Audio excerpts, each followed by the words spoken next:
Bonjour. Alors, aujourd'hui, je vais vous parler des chiffres. J'ai fait de la numérologie, je me suis formée à la numérologie sacrée, il y a déjà quelques années de ça.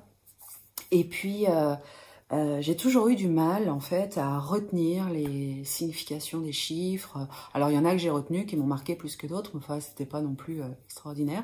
Et je trouvais, voilà, j'ai toujours eu du mal, en fait, voilà, l'apprentissage, le par cœur pour le par cœur, ça a jamais été mon truc. Retenir sans comprendre, ça a jamais été mon truc non plus. Et donc, c'était quelque chose de compliqué. Et puis, c'est souvent qu'on me demande en séance ou en atelier, ça veut dire quoi les heures miroirs, pourquoi est-ce que j'en vois partout, est-ce qu'il y a un message, etc. Alors, concernant les heures miroirs, on les remarque parce que c'est les chiffres qui suivent en fait, c'est les mêmes chiffres. Mais en fait, on nous parle en chiffres toute la journée. Alors, si vous tapez heure miroir sur Internet, vous allez avoir la signification. Si vous vous référez au livre de Dorine Virtue, les chiffres des anges, vous allez avoir toutes les significations aussi pour les heures miroirs et pour les chiffres spécifiques. Qu'elle a canalisé, qui est un bouquin super, enfin voilà. Donc l'idée, c'est pas de faire la copie de ce qui a déjà été fait, ça n'aurait aucun sens. Moi, ce que je voulais, c'était vous apporter plutôt ma façon à moi de jouer avec les chiffres, de les comprendre, parce que parfois, on n'a pas la possibilité de mettre le nez dans un bouquin ou d'aller sur Internet voir la signification. Et au final, quand on connaît un peu l'énergie des chiffres, eh bien, on peut simplement se trouver une signification à ce qu'on essaye de nous dire à travers les numéros. Et que, en fait, on se rend bien compte que il n'y a pas que les heures miroirs qui nous parlent. Alors, les heures miroirs, évidemment, ça nous interpelle parce que il est 22h22, il est 13h13, 5h55. Et donc, du coup, ça nous pique un petit peu notre attention. Mais si vous restez, par exemple, pendant 1 heure derrière un camion à pas pouvoir le doubler et qu'au final, vous regardez sa plaque d'immatriculation et que vous vous dites « Ah, c'est rigolo le chiffre 653 » et que au final, ben, vous arrivez à analyser ce que veut dire 653 et comme par hasard, 10 minutes après, pouf, vous pouvez doubler le camion ou il tourne à droite ou il tourne à gauche ou il disparaît de votre univers et de votre environnement. Donc effectivement, il n'y a pas que les heures miroirs et les chiffres qui se suivent, enfin je veux dire que ce soit le 444 ou le 1234, qui soient représentatifs d'un message. Les chiffres que vous voyez, comme beaucoup de choses que vous pouvez voir, peut signifier un message ou quelque chose pour vous. Et donc l'idée, c'était vraiment d'arriver à une espèce de mémorisation énergétique de ce que sont les chiffres. Et donc, il y a quelque temps, puisque je n'arrivais pas à retenir les livres que je lisais et les cours que je prenais sur la numérologie, j'arrivais pas à retenir les numéros, ce que ça voulait dire et à quoi ça correspondait. Je trouvais ça hyper rébarbatif, enfin, bon, bref. J'ai demandé à mes guides de me donner voilà, une information que je pourrais retenir facilement, finalement. Et ils m'ont fait tout un déroulé qui était super intéressant. Et du coup, je me suis dit, tiens, ça pourrait être chouette. Vu que tout le monde me demande, enfin beaucoup de tout le monde, cette espèce de grosse généralité, vu que pas mal de monde me demande ça veut dire quoi quand je vois tel chiffre, ça veut dire quoi quand je vois telle heure, etc. Bah, vous allez pouvoir avoir ma méthode. Et peut-être, si elle est utile pour vous et si vous arrivez voilà, à la vibrer vous aussi, eh bien, avoir vos propres réponses. Alors, ce que mes guides m'ont montré à ce moment-là, c'était vraiment quelque chose un déroulé très... Moi, j'ai trouvé ça génial. Et du coup, je l'ai retenu parce que bah, j'avais... voilà, tout simplement. Ils m'ont expliqué que le 0, donc en fait, on part de 0 jusqu'à 9, parce que après, il suffit d'associer pour avoir les informations. Je vous ferai un exemple juste après ça. Le 0, c'est la matrice, c'est l'œuf. C'est l'infini des possibilités. Rien n'est encore sorti de ce 0. Tout est encore possible. On est vraiment sur une structure en plus ronde où quelque chose est en train de se mettre en place, d'émerger, quelque chose est en train d'être couvé. On est vraiment sur une gestation d'une énergie qui va être créée. Et donc le 0, c'est l'infini des possibilités. Et de cette matrice surgit le 1. Le 1 qui est la création, l'être créé. Alors moi, ils m'ont expliqué avec l'homme. Donc je vais vous l'expliquer exactement comme ils me l'ont expliqué. De cette matrice, de cet œuf, sort le 1. Le 1 qui est l'homme debout. L'homme qui se crée, l'homme créé, celui qui avance et qui est mis au monde. Donc le début, le commencement. Avec ce commencement arrive le 2. L'homme avance avec son 1 et puis à un moment, quelque chose le met à genoux. Il le met, le 2, c'est un peu, voilà. Et comme s'il était à genoux, et puis il courbe les chines en fait, il est à genoux, il courbe les chines, et d'un coup il se voit. Et il voit que il n'est pas juste un à avancer, il est multiple à l'intérieur de lui, il est double, il découvre la dualité, la notion de choix. Il découvre que, eh bien, il y a le bien, le mal, différentes pensées, différentes choses en lui, qu'il y a l'être intérieur et le physique extérieur, ce que l'on peut voir, et puis à l'intérieur, ce qu'on peut ressentir. Le 2, c'est vraiment cette dualité, cette dissociation où l'homme prend conscience qu'il est multiple. Avec cette prise de conscience, ce choix difficile, qu'est-ce qui est bien, qu'est-ce qui est mal, arrive le 3. Le 3 qui est la Trinité. Comme si un être, un chiffre supérieur pouvait amener un petit peu de structure. Il crée une base avec son 2, avec sa dualité, mais il y a cette connexion supérieure, cette spiritualité qui lui permet de se structurer un peu mieux.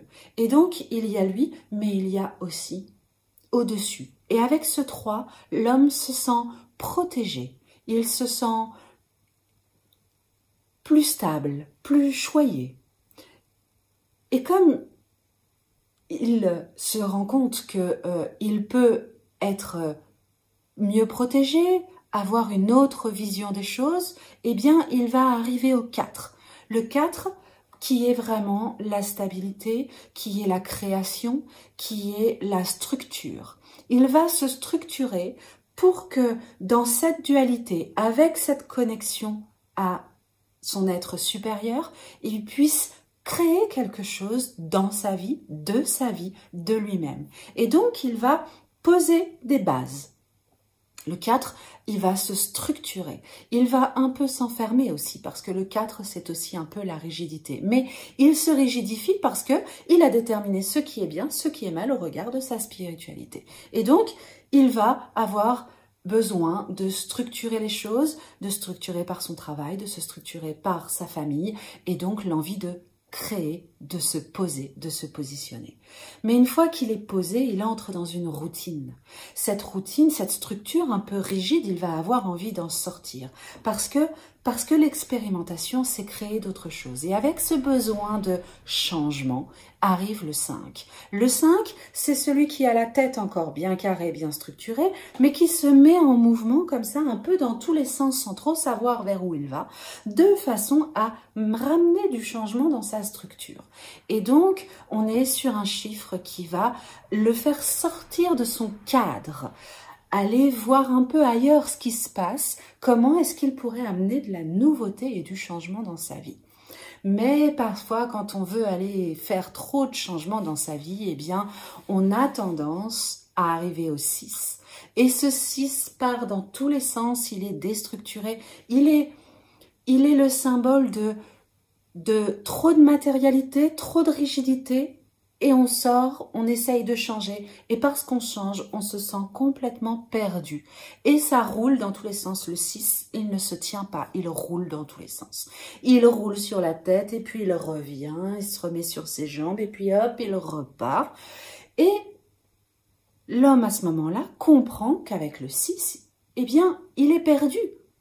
Il est perdu, il ne sait plus où il ne sait plus qui il ne sait plus ce qu'il doit faire. Il a été trop dans la matérialité, il a voulu changer, mais ces changements qui étaient guidés par cette matérialité, par cette structure, par cette rigidité du 4, ces changements-là ne l'ont pas amené à véritablement trouver qui il était. Et la seule chose qui lui reste à faire, c'est de se redresser pour aller toucher au-delà de ce qu'il est, sa spiritualité, et on arrive au 7, le chiffre spirituel, qui est l'homme qui se redresse et qui va toucher sa spiritualité, et où il comprend qu'il est plus grand, qu'il y a plus que ce qu'il croit qu'il y a, et il s'en réfère à un être supérieur pour l'aider à mieux restructurer sa vie, à mieux avancer dans sa vie, et donc il avance avec ses connaissances et sa connexion à l'univers et à son être supérieur.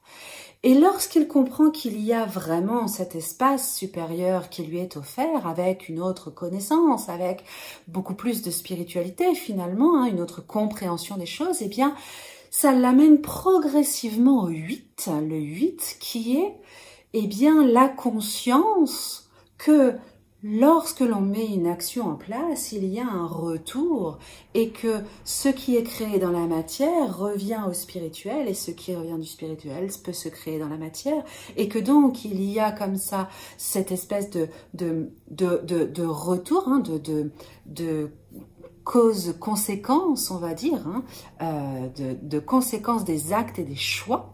Et donc, parce qu'il a développé cette spiritualité, eh bien, il comprend le principe karmique de la loi du retour. Et c'est pour ça que le 8 est karmique, et c'est pour ça que le 8, c'est l'argent, parce que c'est la circulation des énergies aussi.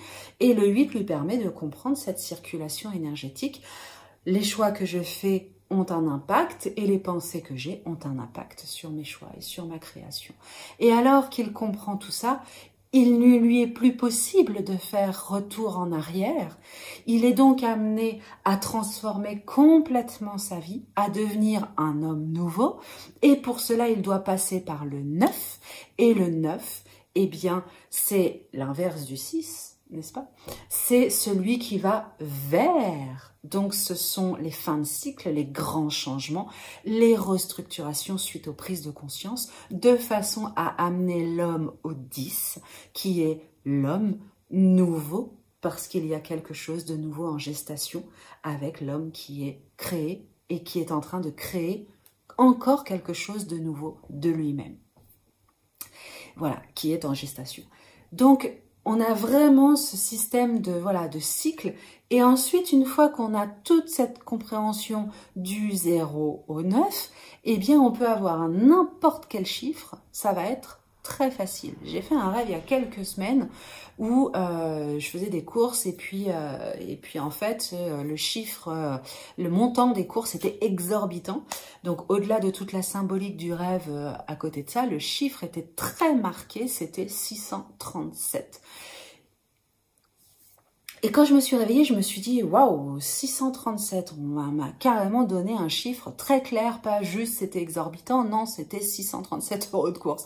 Et donc, je suis allée voir à quoi correspondaient les chiffres. Je me suis dit, ok, le 6 c'est quoi? Le 6 c'est quand tu es déstructuré, quand tu voudrais du changement, mais tu sais plus où, ni à quoi, ni à qu'est-ce, ni à que quoi. Eh bien, on me dit, repasse par le 3, repasse par... Prends conscience de ta dualité et de ta connexion, ainsi tu arriveras à mettre beaucoup plus de spiritualité dans ton quotidien et dans ta vie. Et lorsque je me suis dit, oui mais si j'associe le 6, le 3, le 7, j'arrive à 16, 16 c'est l'homme déstructuré, ok, on me répète que je suis en train de créer moi-même ma propre déstructuration en ce moment, et du coup ce 16, 1 plus 6 me donne 7, on me dit d'aller vers quoi? D'aller vers plus de spiritualité dans mon quotidien. Et effectivement, ça fait partie des demandes que j'ai demandées, des choses que je ne fais pas parce que la vie, très vite, elle nous prend dans sa matérialité et qu'il y a des moments où on oublie complètement de revenir à ce que l'on est et à cette connexion première, même dans son quotidien. Et donc, voilà, et ça va vous permettre de le faire à n'importe quel moment dans votre journée, de reprendre l'énergie des chiffres, de les associer, de les mettre les uns à côté des autres, de voir quand vous les additionnez ce que ça fait, quand vous les réadditionnez ce que ça fait, et d'en puiser l'énergie. Et de pouvoir ensuite continuer tout simplement d'évoluer et d'avancer.